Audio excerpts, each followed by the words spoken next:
혼자서만 세상을 사는 듯이 주가 멀어 보이기만 할 때 우리는 바라보아야 하네. 우리에게 오셨던 그 주님을. 다시 고백하겠습니다. 혼자서만 세상을 사는 듯이 주가 멀어 보이기만 할 때 우리는 바라보아야 하네.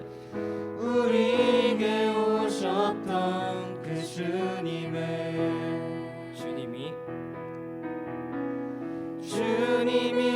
우리의 아픈 마음을 아시네. 가까이서 우리의 아픔에 공감하시네. 우리 가운데 찾아오셨던 그 주님이 우리의 모든 상황에 공감하시네.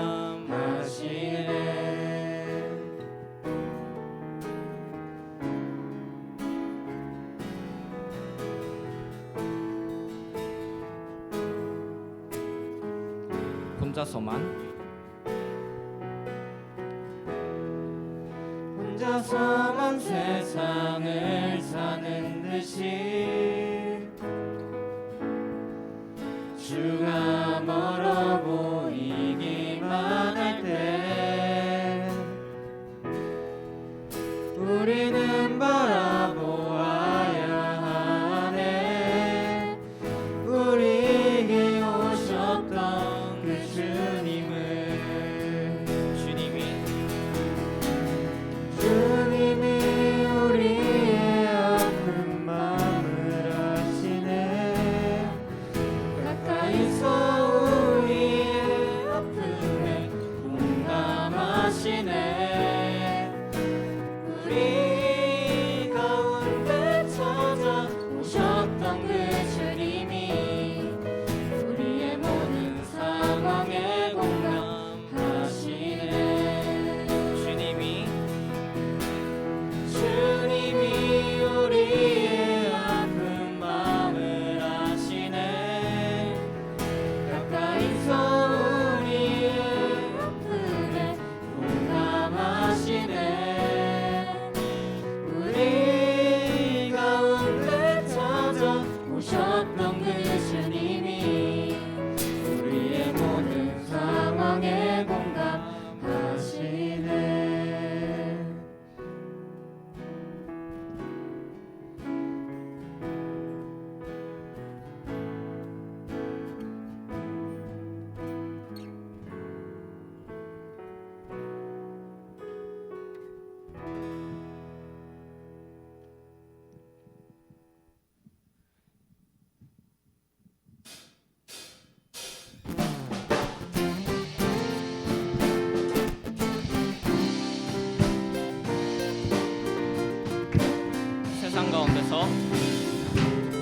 세상 가운데서 환영받지 못한 자 주님의 그 손길로 안으시네.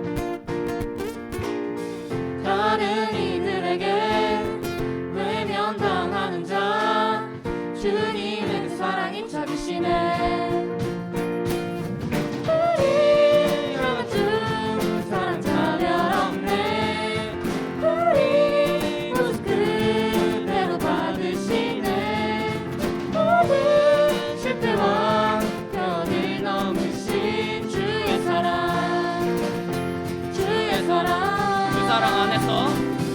사랑 안에서 자유를 노래하리. 사랑 안에서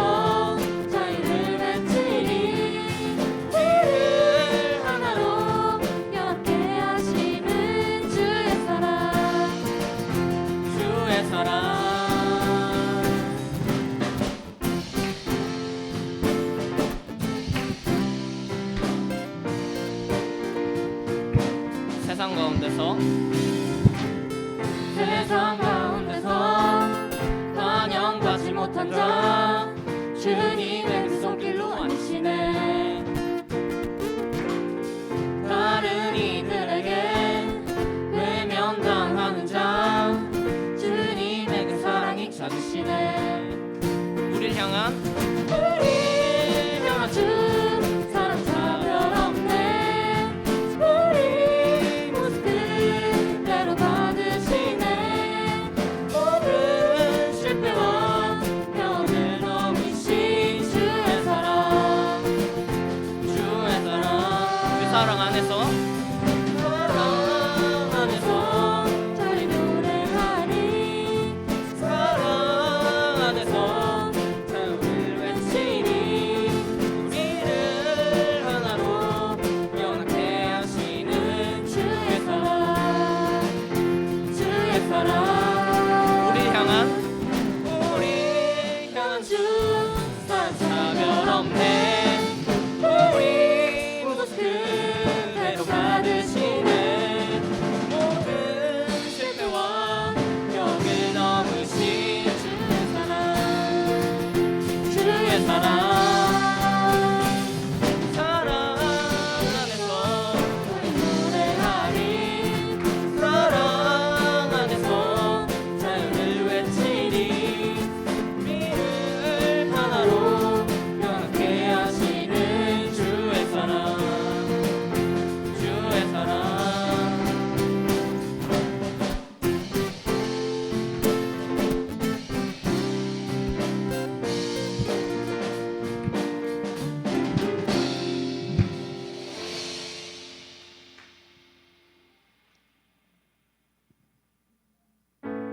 저희 이 시간에 불편하지 않으면 다 같이 일어나셔서 찬양 드렸으면 좋겠습니다.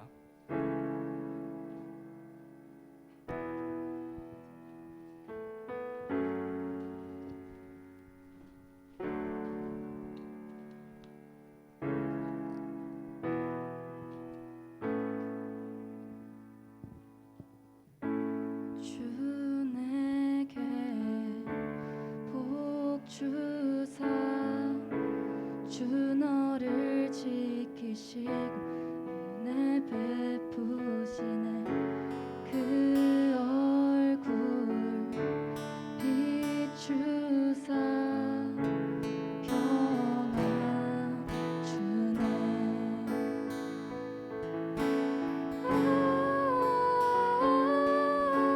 아멘.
아멘.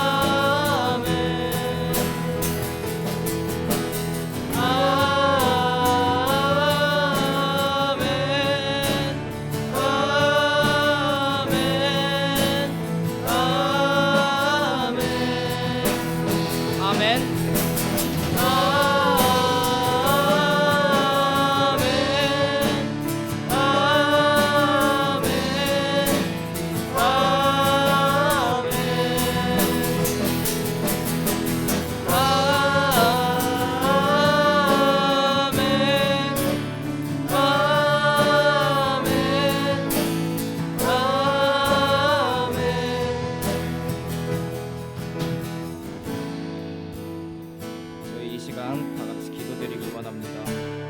저희가 교회 밖에서는 교인답지 못한 행동을 하고 교회 안에서만 와서 기도하고 예배드리고 다시 평일이 시작되는 것이 아닌 저희가 일상 속에서 예배를 묵상하고 저희에게 적용시키는 일이 일어나길 바라며 다 같이 기도드리시겠습니다. 말씀은 사도행전 8장 26절에서 40절까지입니다. 저 한 절 여러분 한 절 교독하며 읽겠습니다. 주의 사자가 빌립에게 말하여 이르되 일어나서 남쪽으로 향하여 예루살렘에서 가사로 내려가는 길까지 가라 하니 그 길은 광야라.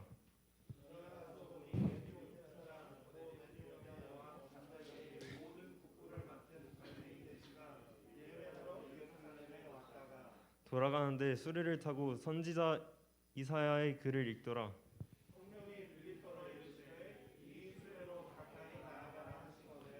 빌립이 달려가서 선지자 이사야의 글을 읽는 것을 듣고 말하되 읽는 것을 깨닫느냐?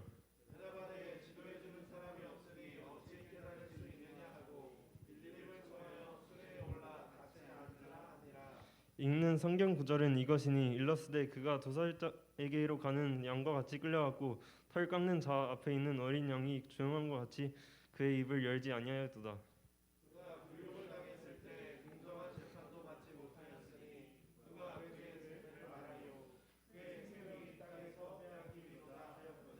그 내시가 빌립에게 말하되 청컨대 내가 묻노니 선지자가 이 말하는 것이 누구를 가리킴이냐?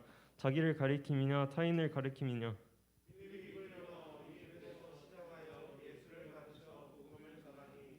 길 가다가 물 있는 곳에 이르러 그 내시가 말하되 보라 물이 있으니 내가 세례를 받음에 무슨 거리낌이 있느냐?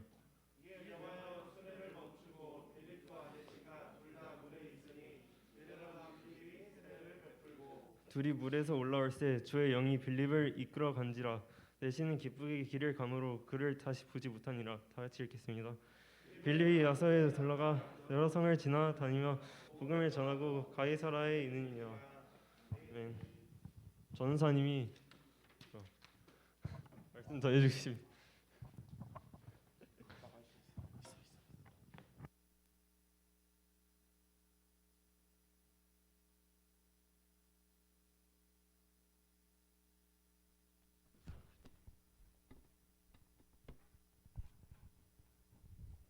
네, 여러분 반갑습니다.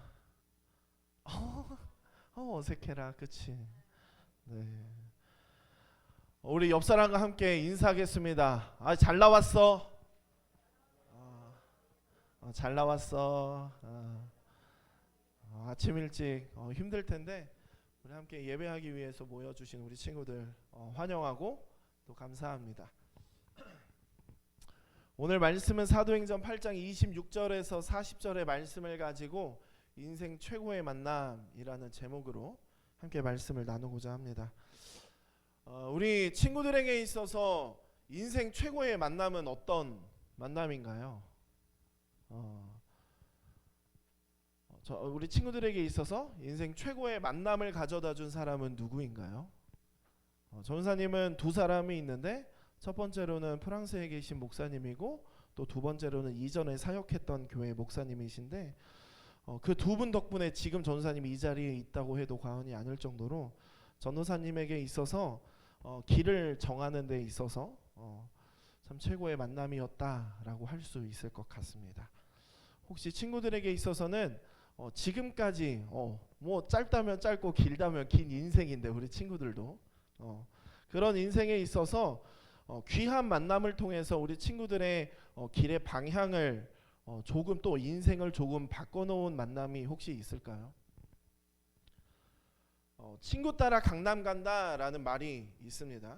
이 뜻은 자기는 하고 싶지 않으나 남에게 이끌려서 덩달아 하게 됨을 이르는 말인데요. 이 속담에 나오는 강남은 한강 남쪽을 의미하는 강남이 아니라 이 중국의 양쯔강의 남쪽 지방을 의미하는데요. 그래서 자기 의지가 아니라 친구가 하자고 하니까 얼떨결에 먼 곳까지 여행을 가게 된다라는 뜻입니다. 이런 속담이 나오게 된 것은 그만큼 사람이라고 하는 존재는 주변의 영향을 잘 받기 때문인 것 같습니다. 그래서 어떤 친구를 만나고 또 누가 가까이 지내는가에 따라서 그 사람의 인생에서 여러 가지가 바뀔 수도 있습니다. 우리 친구들, 청소년들이 가장 중요하게 여기는 관계는 아마도 친구일 것입니다. 지난주에 말했던 것처럼 전도사님도 이 청소년 시기에 친구를 가장 중요하게 여겼던 것이 친구들이 많아진 그 시작이었던 것 같습니다. 물론 우리 친구들도 지금 옆에 있는 친구들이 가장 중요한 관계일 수도 있습니다. 이런 모습은 이상한 것이 아니라 어떻게 보면 당연한 모습이라는 것을 보게 되는데, 청소년 시기에 왜 친구를 중요하게 여기는가에 대해서 위니코트라는 학자는 이런 연구 결과를 발표했습니다. 자녀가 부모로부터 분리할 때 안정감을 찾기 위해서 중간 대상을 찾는다라고 합니다.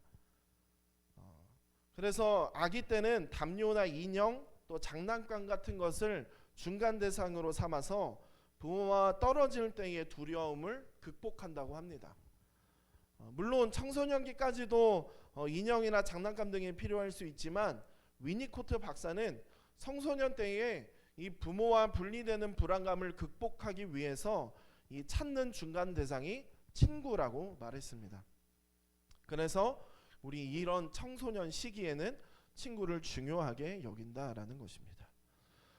이처럼 우리는 친구들을 중요하게 생각하는데 우리가 여기에서 조금 더 깊게 생각해 봤으면 좋겠는데, 우리는 그리스도인이기에 그리스도인 청소년으로서 내가 친구를 바라보면서 친구를 따라가는 것이 아니라 다른 친구들에게 또는 다른 사람들에게 선한 영향력을 끼칠 수 있는 좋은 친구가 되었으면 좋겠습니다.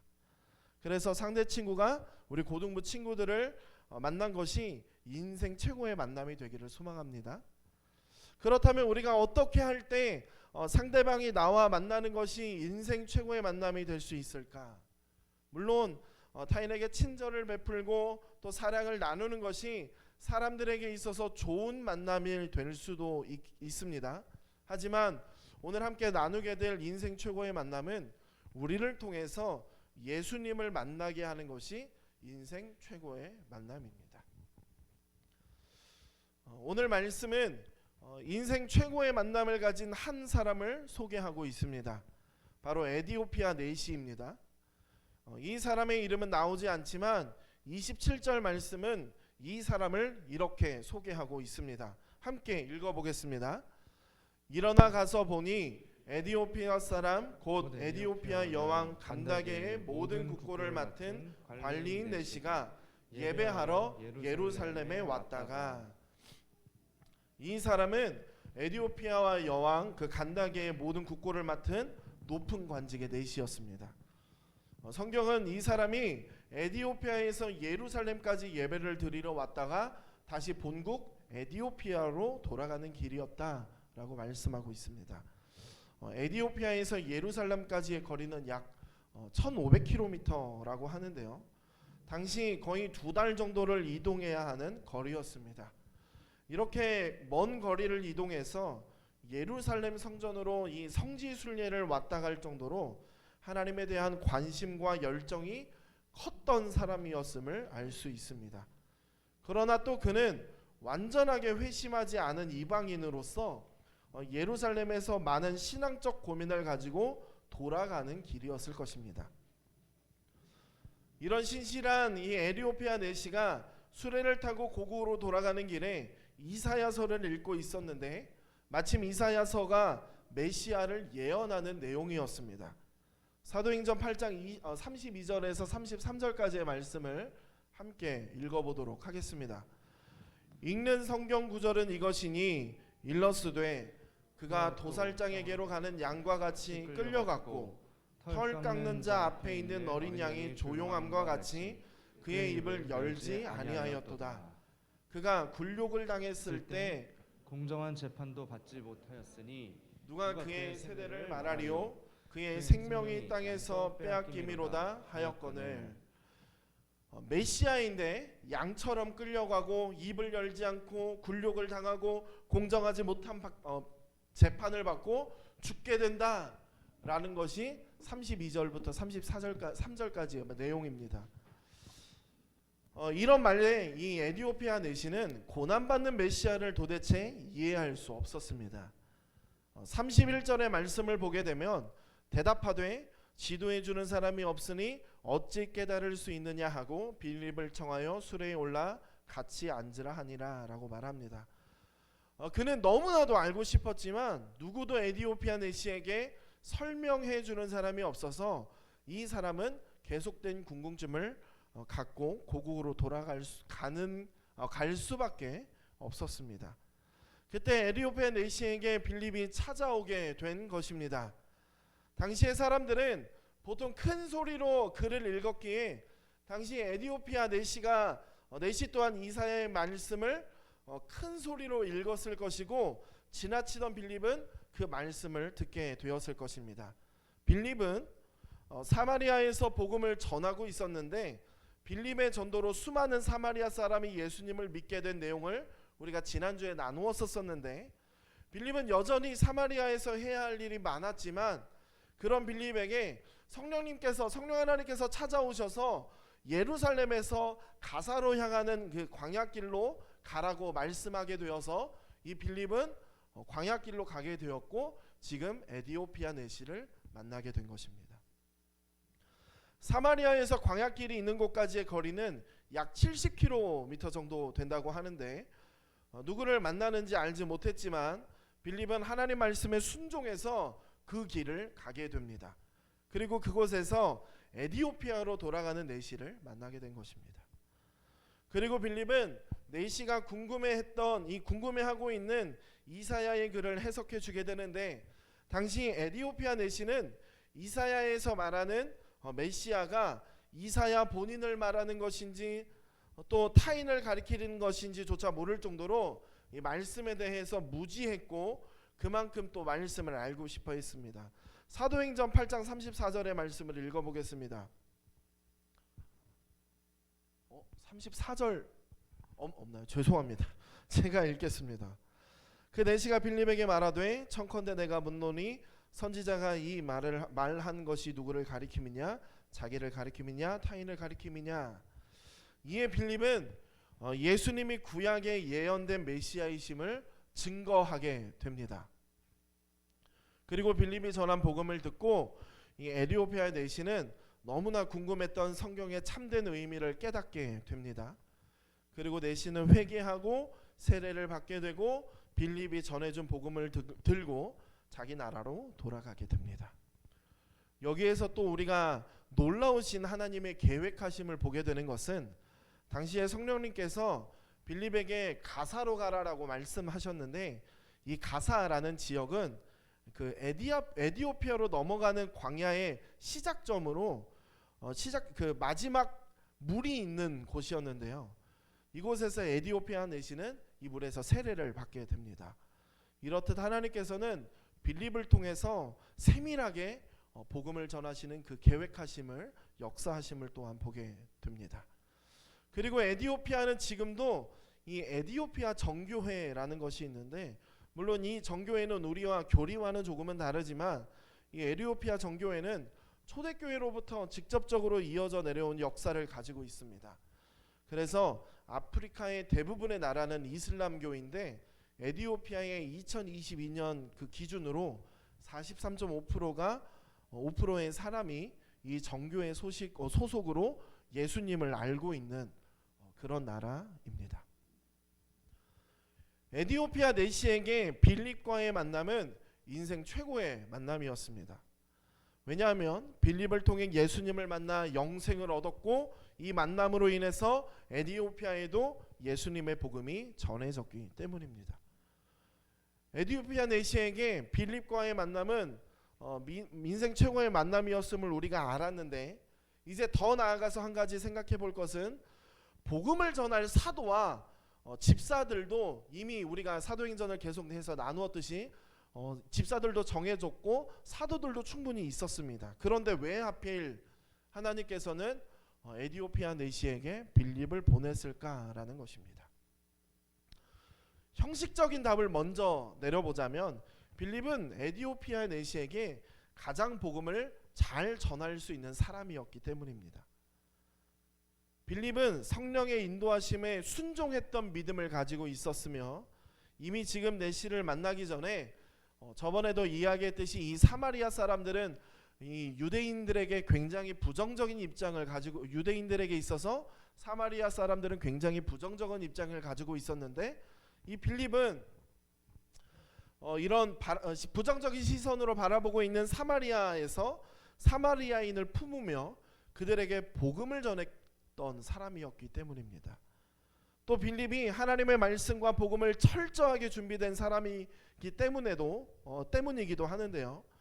빌립이 이사야의 예언이 예수님에 대한 것임을 알지 못했다면 에티오피아 내시와의 만남은 무의미한 만남이 되었을 수도 있습니다.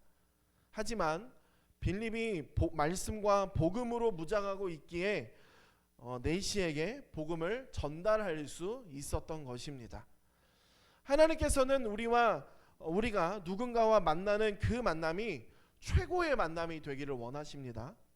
그러려면 먼저 우리도 모두에게 편견 없이 복음을 전할 수 있어야 합니다. 우리 주변의 친구들과 잘 맞는 친구들도 있지만 잘 맞지 않는 친구도 또 친구들이 싫어하는 스타일의 친구들도 분명히 있을 것입니다. 그렇다면 그런 친구들에게는 복음이 필요하지 않을까요? 친구들에게도 복음이 필요한 건 분명합니다. 이 세상에 예수님의 복음이 필요하지 않은 사람은 없습니다. 그러므로 우리는 그 사람의 구원에 대해서 우리가 판단하지 않고 모든 친구에게 복음을 전하는 우리 친구들이 되었으면 좋겠습니다. 우리 주변에 가장 복음과 거리가 멀 것 같은 그 사람과 친구들의 만남도 최고의 만남이 될 수 있음을 기억했으면 좋겠습니다. 그리고 다음은 우리가 복음으로 무장해야 합니다. 복음으로 무장된다는 것은 언제나 복음을 전할 수 있는 준비가 되었음을 말하는데요. 전도를 위해서 기도하면 하나님께서 전도할 기회를 주십니다. 분명히. 그런데 그때 복음을 전할 준비가 되지 않았다면 최고의 만남이 될 수 없습니다. 그러므로 우리는 언제 어디서나 복음을 전할 준비가 되어 있어야 합니다. 예수님께서는 빌립과 같이 복음을 전할 준비가 된 사람을 통해서 최고의 만남을 갖기를 원하십니다. 전도사님이 바라기는 우리 시민의 교회 고등부 친구들이 빌립과 같이 친구들이 만나는 사람에게 있어서 예수님을 전함으로 복음을 전함으로 그 만남이 최고의 만남이 되기를 소망합니다. 이스라엘에는 두 개의 바다가 있습니다. 바다라기보다는 호수라고 할 수 있는데 유대인들은 이 바다와 호수를 구별하지 않아서 바다라고 부르는데요. 하나는 갈릴리 바다이고요. 다른 하나는 사해입니다. 이 두 바다는 요단강을 통해서 서로 연결되어 있지만 전혀 다른 바다라고 할 수 있습니다. 갈릴리 바다는 물이 흐르는 바다입니다. 갈릴리 바다는 북쪽에 만년설이 녹아서 그 물이 흘러서 갈릴리 바다로 들어오게 됩니다. 이 바다를 지난 물은 요단강으로 흘러가는데요. 이렇게 들어오고 나가는 물이 흐르는 이 갈릴리 바다에는 물고기가 풍족하고 주변의 나무도 잘 자랍니다. 그래서 이 갈릴리 바다 덕분에 주변에 수많은 사람이 삶을 이어갈 수 있습니다. 그렇게 갈릴리 바다를 살아있는 바다다라고 이야기하기도 합니다. 하지만 사해 바다는 다릅니다. 말 그대로 죽은 바다입니다. 갈릴리 바다를 지나 요단강을 통해 들어오는 물은 있지만 밖으로 나가는 물은 없습니다. 그리고 뜨거운 날씨 때문에 물이 말라서 이 사해 바다의 염도가 매우 높습니다. 일반적인 바다의 염도가 3.5%라고 한다면 이 사해 바다의 염도는 34%를 넘는다고 합니다. 일반 바다의 10배에 해당하는 염도인데요. 그렇게 사해 바다는 물고기가 살 수도 없고 나무도 자랄 수가 없습니다. 즉 사해 바다 주변에는 아무도 살 수 없습니다. 이 두 바다를 생각하면서 우리가 사해 바다가 아니라 갈릴리 바다가 되어야 된다고 생각하는데요. 갈릴리 바다가 받은 물을 흘려보내는 이 바다인 것처럼 우리도 내가 만난 예수님을 다른 친구도 만날 수 있게 하는 복음의 이 통로 역할을 할 수 있는 친구들이 되었으면 좋겠습니다. 그러면 바다의 물고기와 나무가 자라는 것처럼 우리 주변도 나로 인해서 나를 통해서 생명을 얻는 사람들이 가득하게 될 것입니다. 하지만 우리가 사해바다처럼 받은 복음을 흘려보내지 않고 담아두기만 한다면 우리로 인해 누구도 생명을 얻지 못할 것입니다. 빌립을 통해서 에디오피아 내시가 예수님을 만나고 에디오피아 내시를 통해 에디오피아에도 복음이 전해진 것처럼 우리를 통해서 우리 고등부 친구들 각자 한 사람 한 사람을 통해서 우리 주변 사람이 인생 최고의 만남 예수님을 만나는 은혜가 있기를 소망합니다.